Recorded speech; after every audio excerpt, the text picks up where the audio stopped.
Here for the 175th anniversary of Glendale Cemetery, and we're going to be doing a funeral procession from the Akron Square by Children's Hospital down Exchange Street and to Glendale Cemetery. There are so many important people from this area who deceased and are buried in Glendale, and they should be remembered for what they did in contributing to our community, our town, and also particular for us are the military people that are buried in Glendale.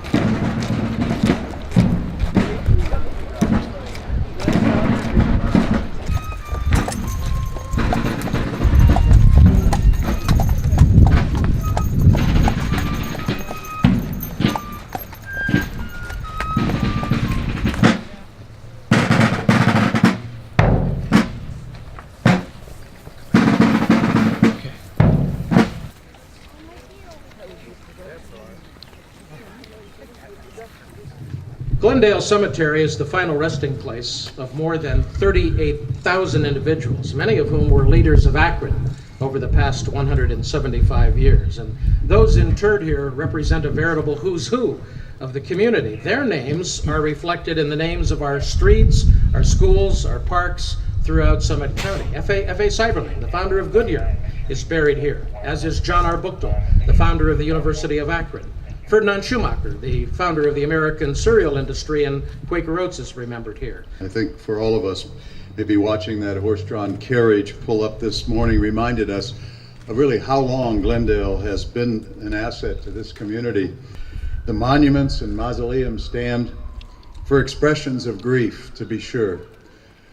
But they also were built to honor and pay tribute and to preserve the memories of the men and women who built Akron. This is especially true when it comes to honoring those who have served our country in uniform. The reason for the creation, actually, of Decoration Day, as it was called. The story of Glendale is important to our community in many ways. It's essential for our children to know that the world did not begin with them, and Glendale helps remind us of that. Behind each tombstone is the story of a family, and in some cases, families that have spanned 5 or 6 generations in Summit County. The story of Glendale is also the story of the immigrant people who built Summit County, the Irish who built the canals, the Germans who built our early industrial might, the Italians whose artisans built so many of our historic buildings, the Eastern Europeans who opened shops and invigorated commerce, and the second generation Scots-Irish who came from Appalachia to make Akron the rubber capital of the world. And by 1862, more than 2,000 Summit County men had responded to President Lincoln's call for troops to fight in the War of Southern Rebellion. Among those Akron women who provided incessant and self-sacrificing care of wounded soldiers was a widow, Mary Evans. She attended the burial of soldiers and saw the need to have a superintendent who would be devoted to the care of the grounds. So in 1866, she organized the Akron Ladies Cemetery Association with the wives of 41 of Akron's most prominent citizens. Some of us whose friends sleep their last sleep in these beautifully situated grounds cannot afford costly monuments to mark the spot, but none are too poor to plant flowers and shrubs. And we must have these trifling proofs of undying love guarded and protected from the rude hand of the careless passerby or the determined one of some who delight in wanton destruction of everything offering pleasure to the eye. Memorial Day of 1875, Akron's most celebrated soldier, Brevet Major General Alvin Voris, gave the keynote address right here. May this honored memorial to our departed heroes be fruitful of instruction to those who come after us, and give evidence that this generation possesses the spirit of our ancestors to defend the institutions they transmitted to us.